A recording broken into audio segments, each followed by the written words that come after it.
आज आपण 2 शिट्ट्यांमध्ये छोले मसाला करणार आहेत. अगदी वेगळी पद्धत आहे. चला सांगते कसं. रात्रभर छोले भिजू घातले, सकाळी स्वच्छ धुवून घेतले, कुकरमध्ये घालून त्यात लागलंसं पाणी, थोडंसं चवीनुसार मीठ, थोडंसं तेल घालून छान शिजवून घेतले.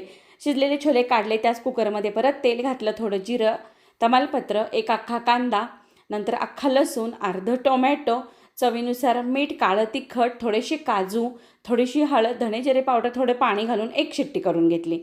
तो मसाला छान शिजला की कुकर थंड झाला की मग स्मॅशरनी ह्या पद्धतीने स्मॅश करून घेतला. त्यामध्ये थोडेसे छोले घालून ते देखील स्मॅश केले आणि परत राहिलेले सगळे छोले घातले. लागलेलं गरम पाणी घातलं, थोडंसं बटर, थोडीशी कसुरी मेथी घालून आणि थोडासा छोले मसाला घालून आपण एक शिट्टी परत करून घेतली.